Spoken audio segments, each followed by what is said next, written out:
Okay, welcome everyone. I'm very happy with the turnout of the last session of the day before the cocktail party. It's already the second day of CPDP, and well, I hope it has already been a very successful day for all of you. I learned a lot, at least, and I reconnected with many of the privacy friends throughout these 2 days. My name is Rob van Eyck. I'm the Managing Director for Europe of the Future of Privacy Forum. And at FPF, we provide a forum for a diverse range of views and voices to discuss the complexity of the data-driven world. We help privacy leaders to learn from their peers and experts. Today, we will learn from this stellar panel from practitioners who will try to explain the intricacies of the EU Mobility Data Space and the Data Act. I have a couple of speakers that I want to introduce to you. First of all, we have Maria Rosario Coduto from the European Commission, DG Connect. And to give you a little bit of flavor of who the panelists are, Anna is a policy officer at DG Connect working on data policy, and most recently on the Data Act and open data. And the fun fact is that when she was a kid, she used to sing in a village church choir. And one day during the rehearsal, a fly flew into the mouth and she swallowed it, and everybody stopped singing to laugh. But next is Laura Serrato. She's from the Centre d'Informatique pour la Région de Bruxelles. She has many interests, from art to cinema, a long jump in the web and IT environments, and landed as an info security officer and data protection officer in the public sector. The fun fact is that she's prone to suffer from identification data errors, as she has a twin, but I'm not sure whether it's a brother or a sister. It's a sister. Okay, cool. He got one. Well, welcome. We have Arjan Kaptein, a former colleague of mine at the Dutch DPA. He's a senior inspector, mainly focused on data processing by government agencies and processing within the transportation sector. Technological background, but also has a lot of knowledge in law. He prefers to combine the legal, technical, and managerial approach when faced with privacy questions, and worked on numerous enforcement files within the Dutch DPA linked to location data, such as the, well, we have the contact tracing app in the Netherlands as well. There's connected cars, and there's research in smart cities. And this is where the Dutch DPA provided its guidance last year. The fun fact is that while he is not afraid to use technology, relying on it too much cost him one flat tire and almost being stuck on a French tropical island during the night. And then last and not least is David Wagner from the German Research Institute for Public Administration. David conducts legal research on data protection issues arising from the digital transformation in the public sector at the German Research Institute for Public Administration. And he is a PhD student, almost ready to defend. That's fantastic. The fun fact is I had to become a father of a wonderful daughter to convince his parents to use a smartphone in private life so they finally could do video calls. So that's great. Well, without further ado, the lineup today is that we will give each speaker a few minutes for a brief presentation. Then we dive into rounds of questions.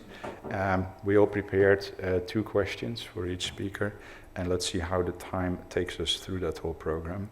There will be lots of opportunities for Q&A, not just at the end, but also after the interventions of each speaker. So let me hand the floor to Maria first.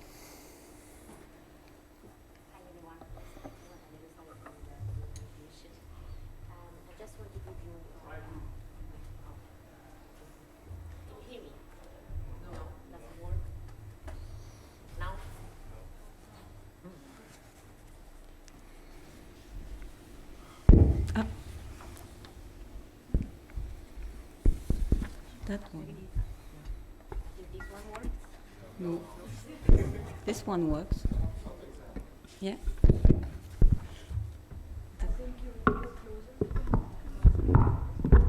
Now? Yes. Now it's good. Okay.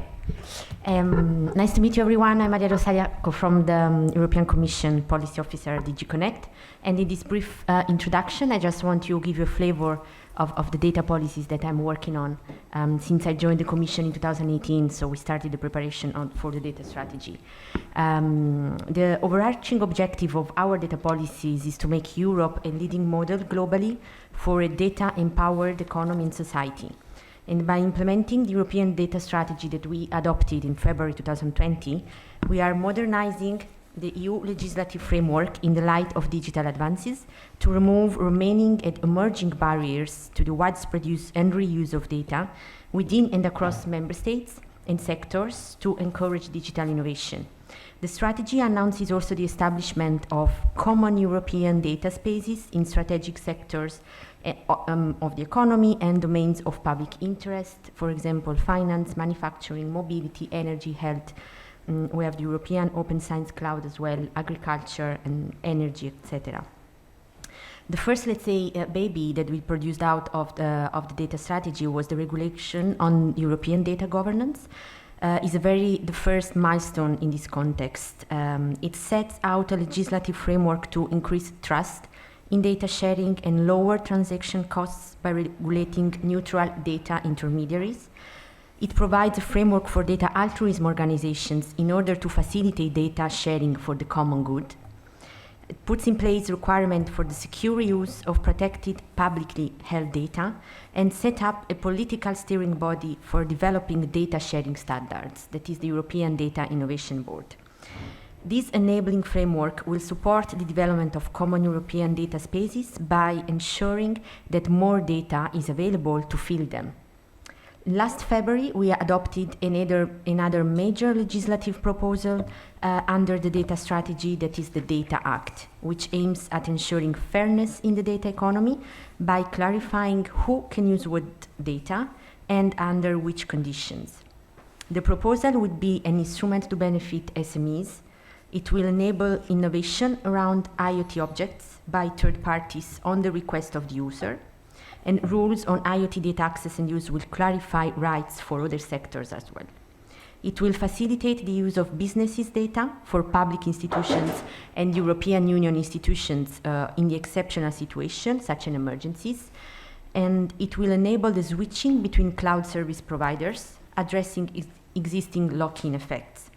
Finally, it will also improve interoperability with regard to the building of the common European data spaces where necessary. So our vision of the EU digital economy goes hand in hand with our commitment to open trade, our bilateral engagement with partners around the world, and because we know that the European Union has all the interest as a globally connected economy to ensure that personal data, but also non-personal data, can be used outside its border. That is why our approach, our data policies, aim at realizing an international data flow that is open, but we also have an assertive approach. We are open to free and fair trade, to work, collaborate everybody to improve data economy, and businesses will remain free to work with a partner of their choice, regardless of their location, as long as the collaboration is based on the respect of fundamental values. Finally, we also know that legislative measures are not enough, and stakeholders participating in the data spaces need secure and technical infrastructures to access, process, and store data. And that is why we are also supporting the creation of the data spaces through the Digital Europe program and the Connecting Europe Facility program. And in our aim to realize the digital transformation in Europe, we also launched the Digital Decade Initiative in March 2021, and we expect the co-legislator to endorse it during the summer. The Digital Decade evolves around 4 points: skills, infrastructures, businesses, public services, and it will be put into practice through a joint governance framework and through investments in multi-country projects that are starting. Finally, in last January, together with the Parliament and the Council, we adopted the Declaration on Digital Principles to ingrain the European values into the digital transformation. And as the digitalization affects all of us and all aspects of our lives, the individuals must be at the center of this transformation. So this was just a brief overview of the data policies, digital policies that I'm working on at the Commission. Thanks. It's quite an extensive roadmap that you just laid out, and it's also, I think, quite a challenge to understand all the intricacies and the way they're interconnected. I hope we can dive into it a little bit today. Women first, so I'm going to hand the floor to Laura. Okay, so I'm going to jump on the aspect of the digital economy. So I'm a data protection officer at a public institution. We provide IT services throughout the region. And when we discuss digital economy, it's not really a vocabulary that we have in our practices. And so it creates a sort of stress in our institutions because they don't understand how to approach the question. Nowadays, what we are working on is more the Digital Governance Act, the Data Act, DGA as I call it. We didn't broach yet the Data Act, but we are going into it. Public services are sometimes a bit slow to grasp the different legal text. But by going through, they are indeed, and this is the aspect why I analyzed the wording digital economy, is that there are a lot of leeways provided to the public sector in the Data Act that are quite, as a DPO, because I work first for the citizens, and not for my controller at first, are quite worrisome and needs to be addressed in our sector to make sure that we deliver the accountability of our missions to our citizens. So it's interesting, exciting, but a bit stressful because there's so many legal texts coming out, and we need to, as I said in French, on doit mettre la mayonnaise in place. So voilà. I learned a new saying there. That's interesting. Yeah. Thank you for that. So let's hear about the perspective of the data protection authorities. Thank you very much. It works now. Thank you for the kind introduction also and for hosting this panel. Good of you to all turn out.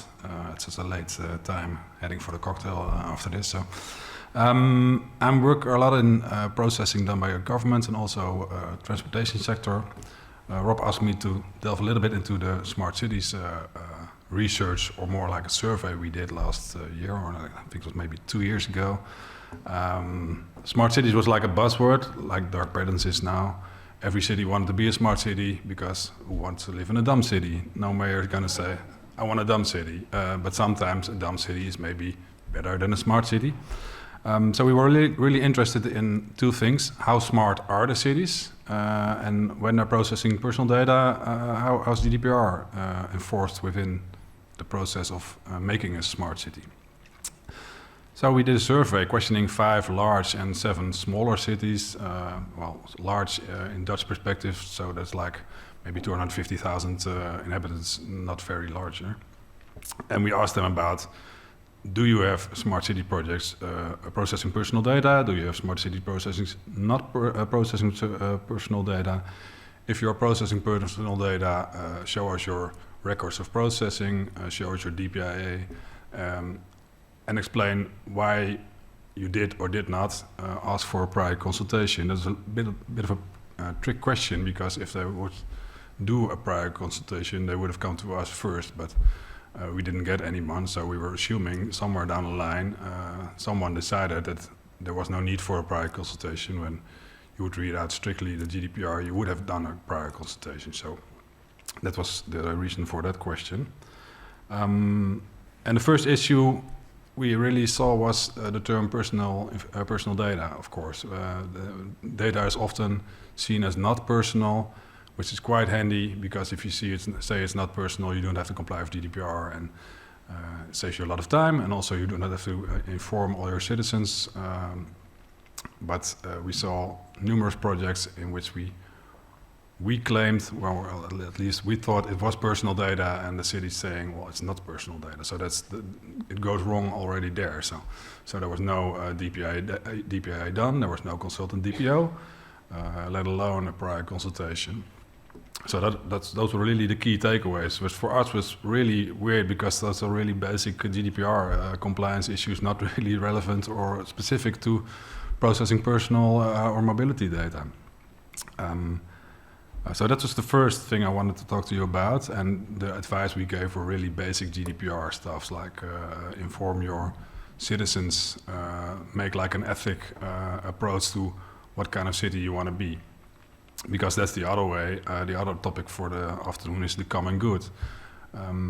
If you do not talk about what is the common good as a city, what kind of city you want to be, you don't delve into the question, how many sensors do you want, what data do we want to use, and if you then also do not envision data as being personal data, you do not also have the obligation under GDPR to inform your citizens. So what we saw was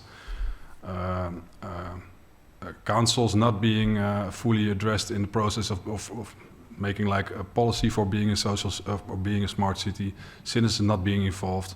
So really the smart city was really more like under the radar of all people. People sometimes knew there were sensors hanging around, but nobody was really well informed, let alone be consultant in the process. We also see, on a side note, an increase in sensors being used in connected vehicles, and when there's data being generated, there's always going to be some form of government normally who wants that data. So that's also, we see now in the Netherlands, the smart traffic signs are becoming the norm. So smart traffic signs can talk to cars, which is a processing that never took place before, and nobody really says, why do we do that? Because some people still claim that's non-personal data, and we beg to differ on that.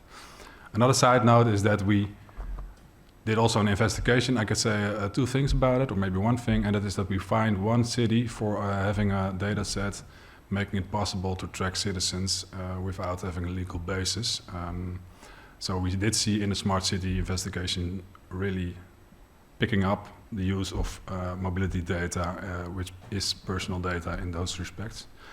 Those are my opening points of view. To give a little bit context, this was like done with Wi-Fi data? Or? This was done by Wi-Fi tracking, and there's a technical blog, I think it's in Dutch on our site, about hashing and when is hashing personal data, or when does it suffice to make it fully anonymous. And the whole investigation was also done during the COVID situation, so we weren't really able to pick up on it after this, but we presented our guidelines, and now in a few years we'll probably do a follow-up. Yeah, and to add to that, I think it's a very relevant topic, because I read about the city of Venice, where the Venice Privacy Symposium actually took place. And obviously it's like very crowded. All the tourists want to be in the city center. And they announced that the enforcement of the permits to enter the center will be done by tracking a mobile phone identifiers like the MAC address of the Bluetooth and the Wi-Fi address. The reason why it's interesting to zoom in on this and follow the news is that if the data controller is a public entity, they cannot rely on the legitimate interest, the legal ground. And so this is like one of the aspects, and if it's done by a private company, do they have a legal ground in the public space? So there's like a lot of unknown legal questions to touch on, and so I think the work done by the Dutch DPA is actually very, very relevant, not just in the COVID context, but also, for instance, in passenger flows for security purposes in the public space. With that, I'd like to turn the microphone to David for your smart introduction. Go ahead. Yes, thank you very much, and especially thank you, Arjen. You set up the playing field really well for me, and now it gets even easier for me to making my points. So in my opening statement, I will outline why the GDPR is of little help in anonymizing mobility data and data in general. I will close it with a brief touch on the implications of this situation on EU data politics. So, we often run into the same problems when anonymizing and publishing mobility data. People have individual movement patterns by which we can recognize them, and in addition, some geographic locations are closely associated with certain people. However, individual patterns and so-called outliers, as well as georeferencing, also exist in other datasets, such as health data. And these significant data points allow us to identify individuals using prior knowledge. So that's basically the reason why we consider such data personal data in the first place. And in order to anonymize this data, we need to suppress or modify some of its information, for example, by adding noise. However, the utility of the data suffers as a result, and from my perspective, it is not possible to measure this impairment objectively, and utility can only be determined for specific use cases. So now we come to the GDPR, and it's equally difficult to determine whether a data set is effectively anonymized in a legal sense. The GDPR considers data to be personal and therefore not anonymous if the controller or another person is reasonably likely to use means to identify a data subject. This likelihood is to be ascertained by an objective standard. In practice, however, a potential attacker is more likely to decide whether to undertake a theoretical possible de-anonymization attack on the basis on a rather subjective cost-benefit calculation. So, without knowing his technical capabilities and motives, predictions about a reasonable re-identification attempt, as the GDPR states it, are of limited value. And this problem is particularly prevalent with open data. It is even more problematic that the GDPR hardly addresses if data subject is considered identified. And as a result, the GDPR contributes little to legal, sound, and suitable standards for measuring anonymity. Instead, the GDPR merely assumes that there is a quantifiable threshold for effective anonymization, but gives second to no suitable guidelines on how to determine this threshold. However, if lawmakers want to facilitate the sharing of anonymized data, we need to establish a commonly accepted and reliable scale for determining whether data is anonymous or not. Thank you very much. Yeah, thank you very much, David. I also want to add that there is a little bit of guidance out there for the DPAs in terms of anonymization, pseudonymization, but it's relatively outdated. We'll come to that later, I think. Absolutely. Yeah, and I think we all know that the update is being worked on and hopefully will be released by the end of this year. So let us dive into a more of interaction between the panelists. And I'm going to we're going to do like a round table, first with Arjan, then Maria, David and Laura, to have some questions, and please do feel free to respond to each other. I'll start with Arjan. So if we talk about location data, do you think processing of location data should be regulated in another way, or does the current regulation suffice? And the reason why I put this question is that location data could also be like origin destination vector, and it could contain like a high risk for the personal privacy. So happy to hear your thoughts here. I think current regulation does suffice, but there's still a lot of room for improvement in the way if it's followed and implemented. There's still a compliancy issue. I'm not going to say enforcement issue. It's a compliancy issue to GDPR because there's also an issue with informing DPOs when processing is being taken place. They don't know it. So I think there's still a long way to go in being compliant with GDPR. And it starts by addressing a set as being personal data, the value of the data. And I agree that it's going to be pretty difficult to anonymize a set of location data and still have that data be of use to you.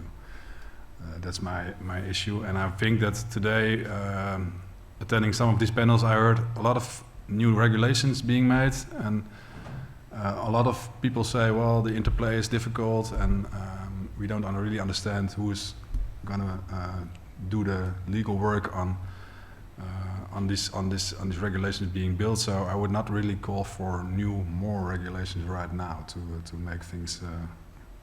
They make things probably more complex than then easier. I think there's a big task on the shoulder of the DPAs to provide guidance.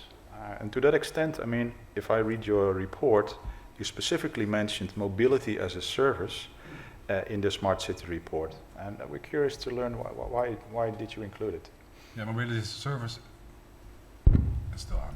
Mobility as a service was also like a buzzword a few years ago, and it's still a buzzword in the Netherlands. There are pilots being performed, worked on in the government, which really is a great chance to see and to implement privacy by design, data minimization to the fullest.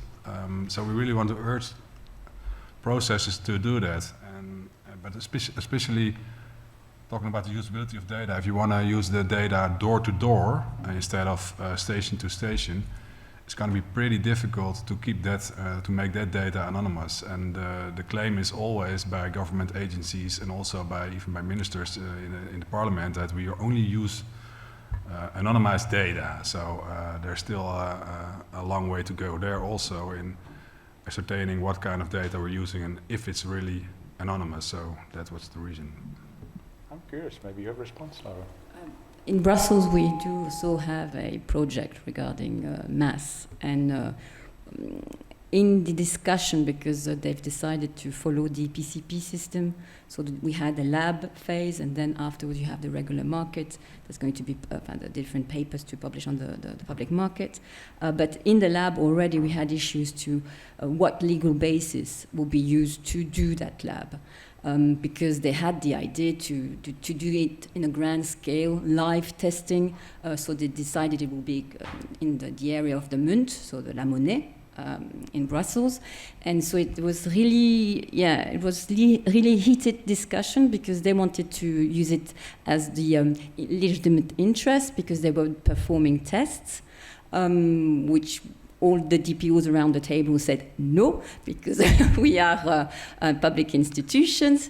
So it was really, really difficult. And afterwards, because that's the first phase, and so it was the lab phase. We read your paper, which was indicating that even lab should be, testing phase should be really well organized and have a legal basis. But then afterwards, what was most strange is that they thought they could recuperate what we've done for the operational phase. And there we said, yes, but even there we have a lack of legal basis because we are there was an idea to share data with the private sector. So there's a lack of legitimacy for the public institution that renders the project quite difficult to undergo when we are in that sector. And there's a good paper that just came out regarding the use of public interest in the case of smart cities that has been written by Mrs. Valk, Mrs.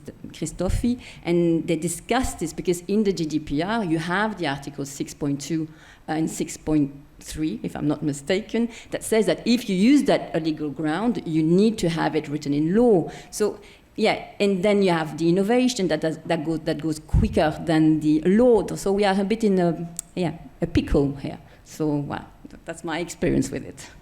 Yeah, a small fun fact is that there's also a common misconception that if you call something a pilot, the GDPR does not apply, which resulted in pilots taking like 3 years and experimenting along the go, and also the public, the cooperation between public and companies and cities was also involved in our project because we also see ride sharing and companies like that making huge sets of data and cities just wanting that data for not always clear goals. No. So.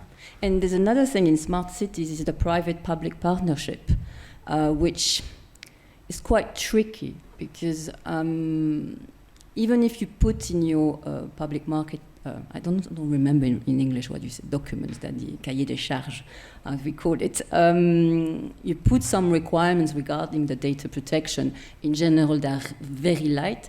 There's another dimension that arrives is the private values that are coming in those areas. And the public values are being, I would say, eaten by the private industry, not making any derogative comment on it, but we are missing and we are forgetting our public missions because we want to deliver a tool or what we think is going to improve the city. Even we can discuss that, but voila. So it's so complex that maybe.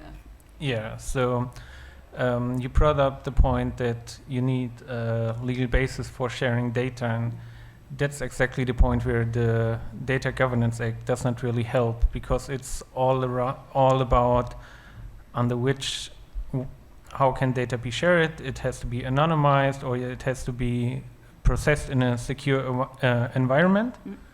But on the legal basis for sharing data, it does not really help. So, and I want to get back on the other point you brought up when you said there is some guidance on anonymity, which is certainly true. The problem partially is that not all this guidance, even though it's all from, or mostly from the Article 29 group, points to the same direction. And also we have to look at under which conditions are data shared. Are they shared openly, or are they shared between two parties? And when they are shared openly, I don't see any chance to establish legal basis for sharing personal data openly for a wide array of data. So we have to come to a point where we have to think about anonymization for sure. And I also I come with a proposal on how to look at it, if I can present it. So the GDPR asks for this objective standard and asks for what would somebody use to anonymize data. But you can look at it on a different, or from a different perspective, more or less. You can ask, if you publish a piece of data, what does anybody learn from that data? So everybody in the audience which was not born in a leap year, I can guess your day of birth, not your date, but your day of birth, with a chance from 1 to 356, basically. So looking at data, and imagine we want to publish some data. If the data does not give me a better chance to guess your birthday, I would say in regard of that, it's anonymous, because there's something like a basic risk attached to all data, and as long as we don't exceed this basic risk, everything is fine. But if we publish a data set and I can guess your birthday with a chance of 1 to 180, let's say that, this basic risk has basically doubled. And looking from the perspective what you can learn new from a data set, this gives you a chance to put rather mathematical standard on anonymization, which is really what we need from my perspective. Yeah, thank you, and I just want to plug that, of course, there's a lot of development on the mathematical front in terms of pseudonymization and anonymization technologies. Tomorrow morning from 10 to 12 at the Maison des Arts, we are organizing a workshop that's presented by 3 data scientists. And they're going to explain without only mathematics in a very easy to understand way what concepts like homomorphic encryption, differential privacy, and synthetic data, what they mean, and how they can be applied to real use cases. Your intervention is also a great segue for Maria. So how is the EU data policy taking into account the data for the common good? Thank you very much. The data strategy builds on the realization that there are several issues that are holding the European Union back from realizing its potential in the data economy, and several of these issues concern the availability of data exactly for the common good, for the public good.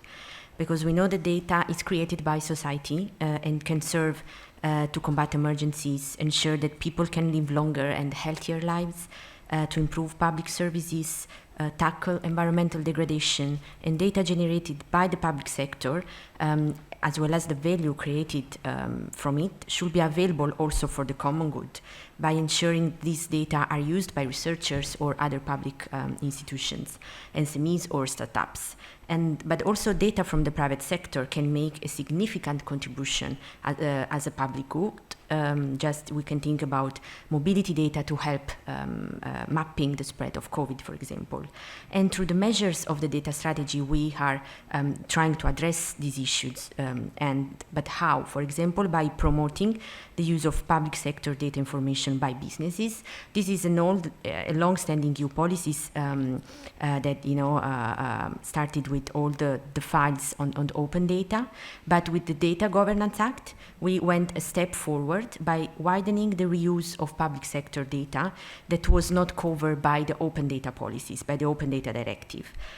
Because the Data Governance Act creates mechanisms to enable the safe reuse of certain categories of public sector data that are subject to the rights of others. This includes, for example, trade secrets, personal data, data protected by intellectual property rights, and thanks to the DGA, public sector bodies allow this type of data to be reused, and of course they will have to be properly equipped in technical terms to ensure that privacy and confidentiality are full preserved.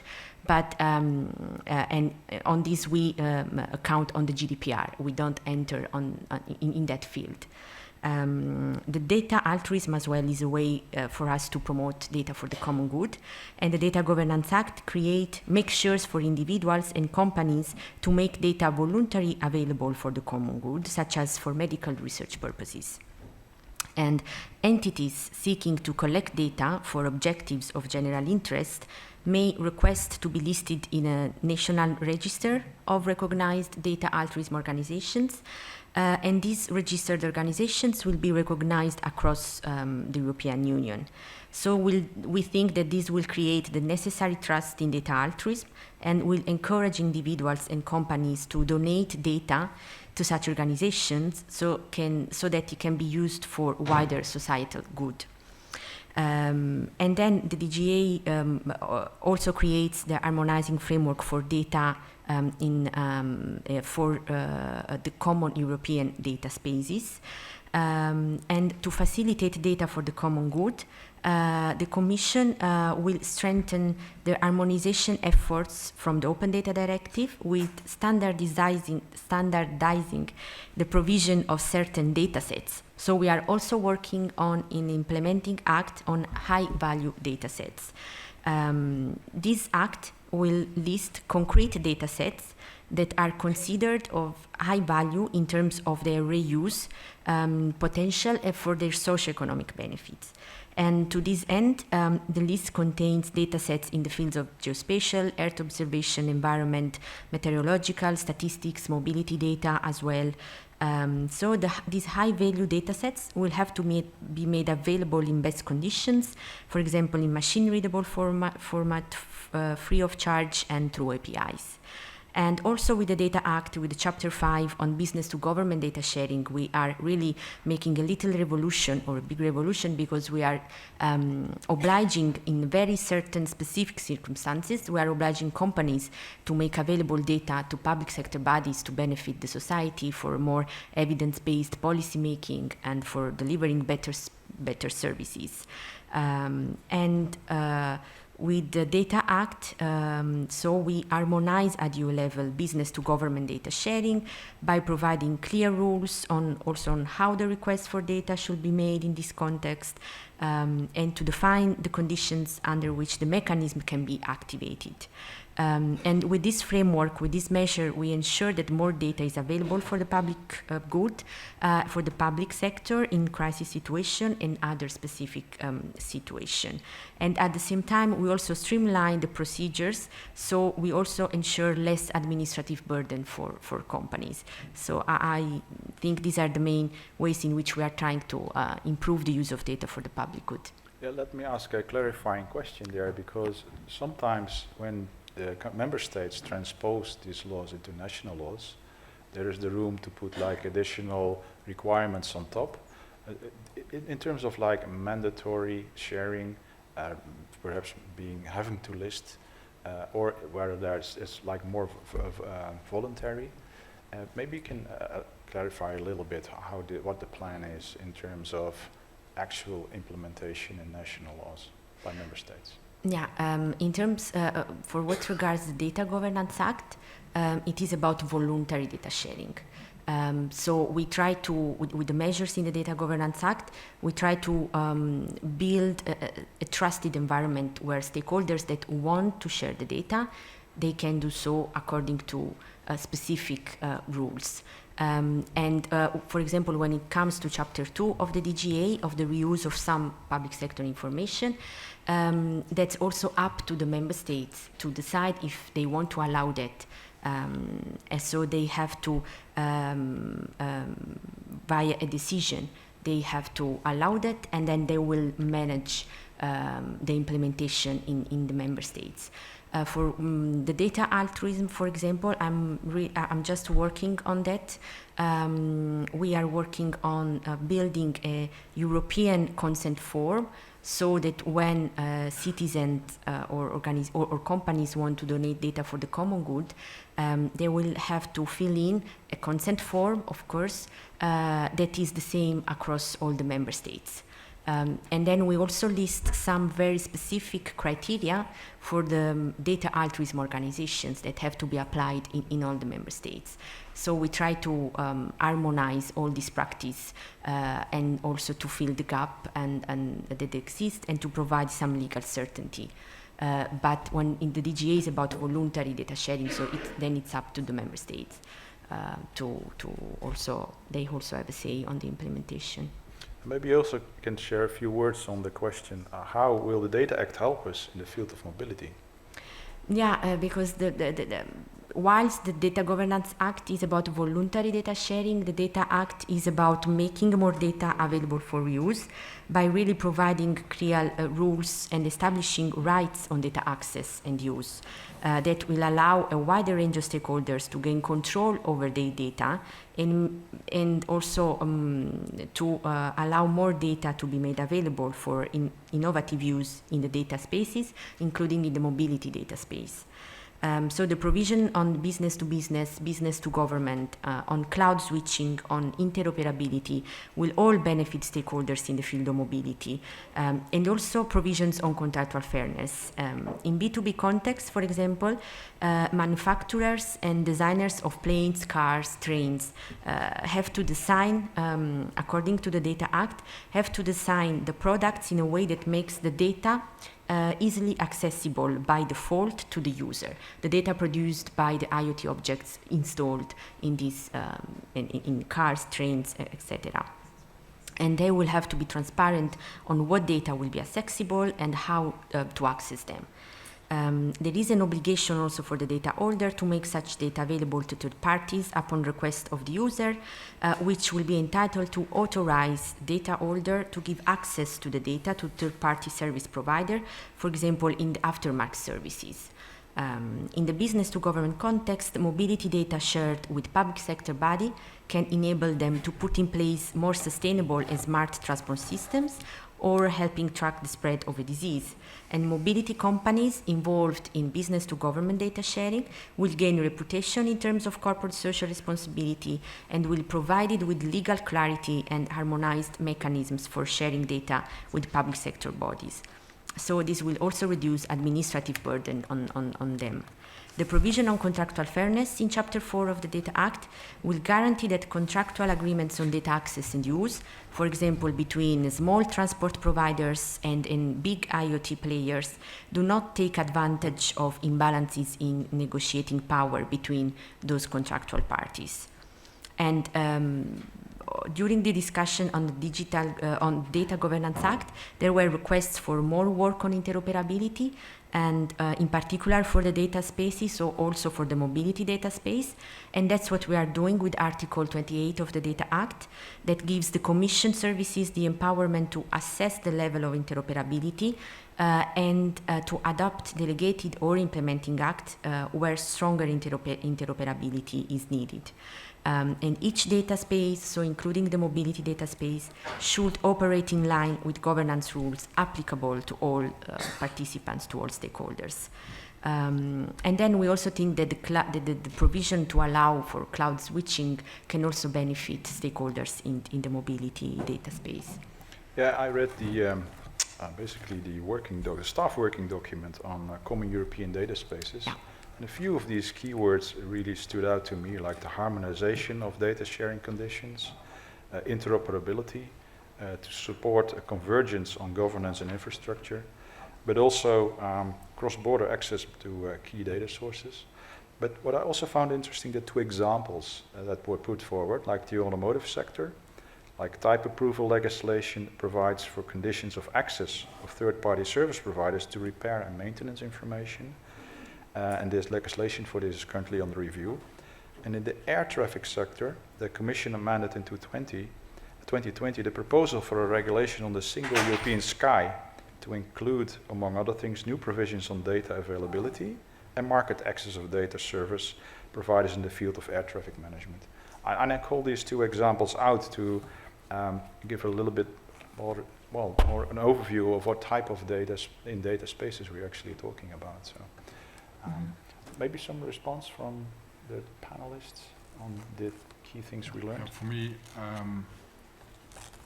there's a lot to delve into there. For me, it all stems a little bit still from the assumption that more data is going to solve problems. We saw that also in the COVID situation, which was also GDPR technically an issue because we said you have to prove that processing of personal data is necessary, which they couldn't. They said, yeah, it might help. So there's something not adding up for me sometimes. In specific cases, not here, because I really welcome the harmonization, but I still think we need to look really into, does this really work in the long run, or should we in a few years say it didn't work, we stop doing this? So in terms of does it really work, I think David may have an interesting view to share. The question is whether you also propose like a risk-based approach towards the reliable skill for anonymization tools is like the quantification aspect. Maybe you can help us a little bit with that idea. Yeah, sure. So I've provided a very trivial example of the birth date already, and I think this is quite relatable, and it shows how much a basic risk of somebody gaining some new knowledge about you really happens. And I mean, a lot of times companies and data people who work with data, they are not really only interested in facts like is it A or is it B.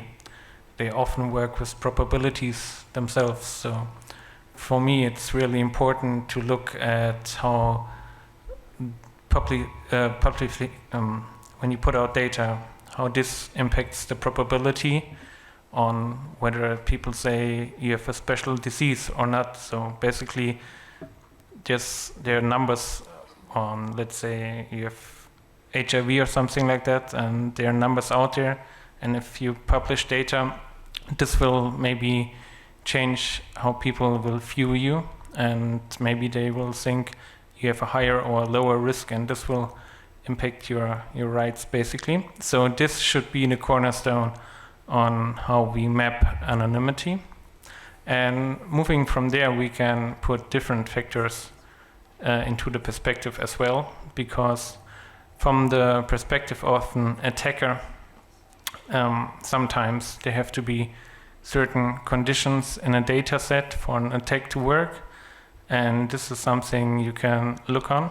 And when you ask how can you know how an attacker works, I work together with the OpenDiffix project, and it's software for anonymization, and they ran a bounty program where they paid everybody who can breach the anonymization 50,000 euros or dollars, I'm not so sure. So, and doing that, they gathered possible attacks on the data, which is something I think is necessary, thinking about anonymity. And also, when we ask about risk assessment, we should always ask, looking from an attacker perspective, what kind of prior knowledge does an attacker need to have to breach anonymity. And one thing is for sure, anonymity is not a 100 to 0 thing. So it's always a bit of risk assessment, but we need to come to a point where we get criteria, clear criteria, which we can establish and on which we can argue how should this criteria look, what is 1, like if you have a scale from 1 to 10, is 1 okay, is 10 okay, but you need to have a real scale to get to a reliable discussion and to change a viewpoint from mere allegations on whether somebody will try a certain attack or not. Well, you're talking about risks and anonymization, and maybe I can combine your two questions together. Because you talk about risk associated to computer-mediated transparency and how to handle GDPR transparency. Yeah. So maybe that's a good segue to learn a little bit about your perspective here. Yeah, it works, yeah. Sorry.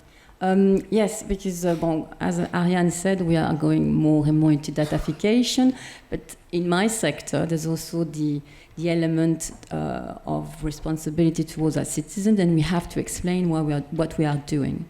And in that movement of datafication, there's also our digitalization of all our processes, and one of them is the transparency, and it creates another layer of information that is a bit, I would not say manipulated, but can be spinned by the public authorities and not provide the adequate information for people to apply their rights.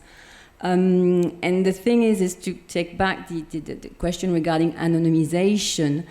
It's like it's the miracle solution. Oh, we're going to anonymize. But when you discuss with people regarding the operational aspect of it, anonymize for them, it's remove 2 columns. Name, the first name, and then we don't know who it is. But it's a technique, and not a lot of people have it, and we are lacking resources, especially in the public industry. And on top of that, there's also the need of a plan, because you have to maintain on the long run what you have put out there as anonymized, because at one point maybe it's going to be crossed with other data and you're going to identify someone. And so all this digitalization of our relations with people, it's a bit worrisome, because I'm always talking about the public administration side, because traditionally we have a face-to-face contact with our citizen. And in these data spaces or mobility data spaces where the car is going to go through and poof, we take your data and you don't see it, you don't have time to go back to your public authority and say, hey, what did you take from me? Because all that is so huge and complex. And it creates, a complexity that I doubt that GDPR can handle adequately in current situations. Can I address that, please? Yes, please. So you're completely correct when you say people have sometimes a wrong understanding of anonymization, and I would strongly agree with that, which does not make it impossible to have a good understanding of anonymization. And besides that, from my perspective, when we want to share data openly and we are talking about personal data, there's basically no other chance than to anonymize it, because if we don't do so, we will always run into the GDPR, and then data can only be shared between 2 parties or several parties on a special basis.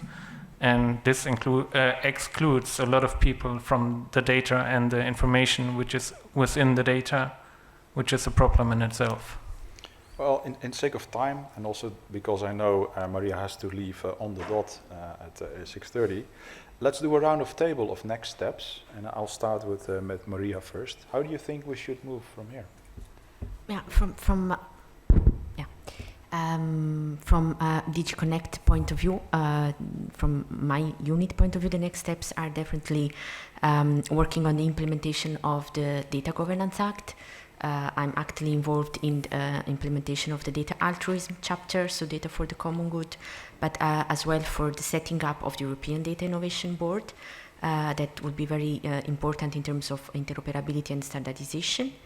And the next step is also the adoption of the implementing act on high value datasets and the public consultation. And I think if it was not launched today, will be launched quite soon, very soon. And we will also keep updating on the progress on the building of the data spaces. Like we drafted the staff working document that we published last February, but we intend to provide the European stakeholders with updates on the data spaces every year. And the Data Governance Act is going into the official journal in terms of it's a matter of days. So we keep working on the implementation of the data strategy full speed. And what's the next step perspective from the Dutch DPA? For me, there still is, as I said, a lot of room for improvement in GDPR compliance. And you can do that already now, because there still is a long way to go in data minimization, privacy by design principles. I heard of techniques like differential computing, which are under development now, but you rarely ever see them in DPIAs or let alone prior consultation documentation. So there's really a lot to do there. I also welcome more research into de-anonymization and more publications on that, just to counter what was said here also. There are still a lot of people, especially in the government, who think that when you remove the name of a column, then it's anonymous, and it's really really ridiculous that we're still addressing this 4 years into GDPR. So that's where my, yeah. You, David, what do you have for us as next steps? So there's a plethora of companies claiming they can anonymize data 100% GDPR compliant, and it's still completely useful, which I really doubt. But to make these claims more accessible and to give people a chance to evaluate on them, we should really start thinking on how exactly we should measure anonymity. And as you've mentioned, the European Data Board is preparing an opinion on anonymization, and I really hope they give a clear standard which does not leave room for speculations about what's reasonable or not reasonable or stuff like that, which is really hard to handle. And I hope we will see some certification in the field as well. And in future, maybe also for products, not only for processing, which we lack the legal ground in the GDPR at the moment. Laura? I will finish with the definition of common goods that I found. It's an economic and political concept. It has two different definitions, refers to either what is shared and beneficial for all, or most members of a given community. Alternatively, what is achieved by citizenship, collective action, and active participation in the realm of politics and public service. What I would suggest is that despite having all those laws, we should involve the citizens in it, have a mandatory participationship on those kinds of technologies and the rules that are coming out, because for the moment, it's only us, people with the knowledge, that can protect ourselves, but not the rest of the society. Thank you. Before I go to the Q&A, I want to share the infographics that will be available when you leave, but they're also on the chairs here in the front. It's one infographic on shedding light on smart cities, but there's another one on the world of geolocation data, and you're welcome to take these with you. I also want to open the floor for questions you may have on... Yes, there's a question in the back, please. I'll go here. Good afternoon. Nikos Lautaris, IMDEA Networks in Madrid. A question for the entire panel, but mostly for Maria. You're leaving? A bit quick. Run. Quick, yes. I wanted to ask whether there are any provisions in the Data Act for regarding data ownership. I used to work for a big company that invested big amounts of money in collecting mobility data sets from probes, sanitizing them to create a service for mobility analytics. So my question is, well, I'm a computer scientist, not an economist, but from what I understand, to build a healthy economy, you need to first have established ownership. Not really. That's not really No. a concept that we use in our Okay. in our legal I'm referring acts. to commercial data sets being sold in one of these many data marketplaces that exist around. No, not Sorry. data for common good. I'm referring to commercial data sets. Yeah, no, we don't use the concept of data ownership, because we don't see data just another commodity can be sold on the market just because of all the reasons that the colleagues have highlighted. But with the Data Act, we established new access rights and use on certain kind of data, especially data produced by internet, by object connected to the internet. So where the input of the human using the object make the object produce data, and that data has a value that now has been harnessed just by the manufacturer so far of the connected object, but we want to empower the user as well. So there will be no concept of copyright or intellectual property over data or anything like that, right? But those are already existing. The intellectual property rights, trade secrets, it's not new concepts. They exist And already. they protect the commercial data sets? They apply to commercial data sets? What do you mean by commercial data sets? Data that's been listed in any of them. Of course, I mean, the Data Act does not impinge on the intellectual property rights legislation, on trade secrets. Those keeps to be respected, of course. Okay, thank you. Thank you, You're Nicholas. welcome. Okay, and sorry, I have to go, but Yeah, you can yeah. address me Thank you very much, via email. Maria. Thank you. One other question. I saw, yeah, please.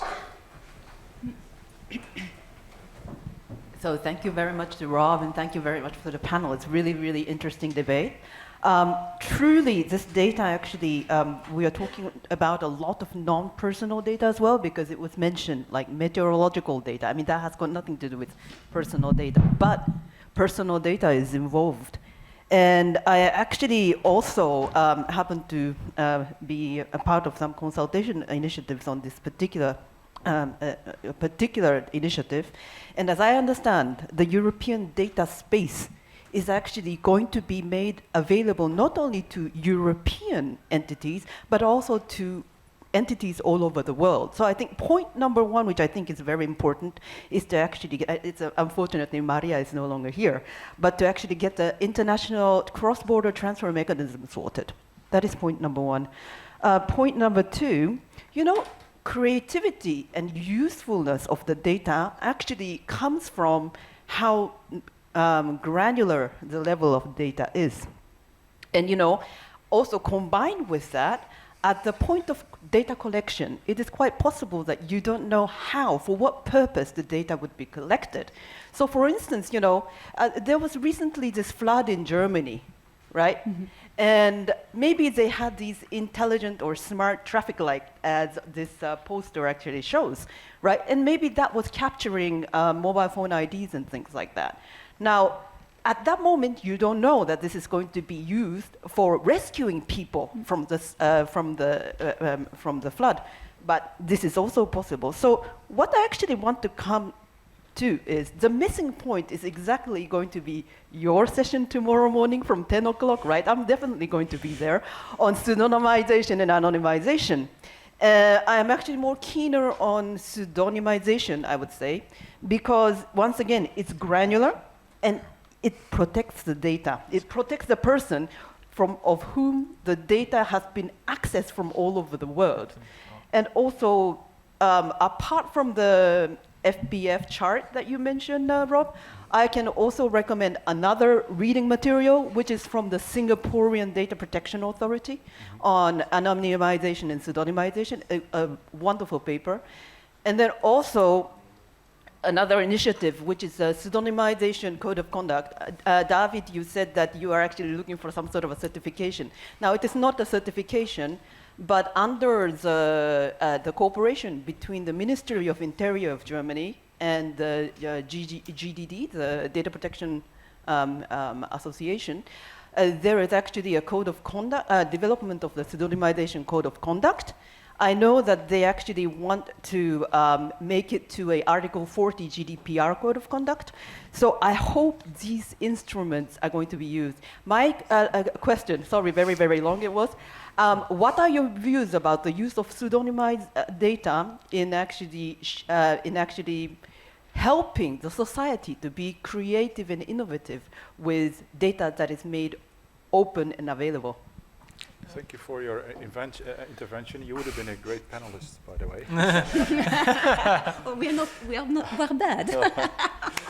I was actually trying to see whether maybe you want to comment? No, I think. And other David? Or? I think. For me, it's pretty clear that pseudonymization still is personal data, and the point you made really is you don't know when the data can be of use, but that's really in GDPR you have to know why will I be using this data. So it's fundamentally difficult, I think, to do what you want to do under GDPR and say, well, I have this data, I don't know when it's going to be of any use, but I'm going to keep it anyway. So I would say in an emergency situation, you might still then choose to do something different, but there's not going to be 100 floods in Germany, I hope. We had a big one a year ago, but that's not really, I think, a valid reason for capturing all the data for all the traffic light system in the whole of Germany. So that's fundamentally, I think, a problem. Thank you very much, Laura, David, Arjen. And with that, we conclude this panel. Thank you very much. Thank you. Thank you.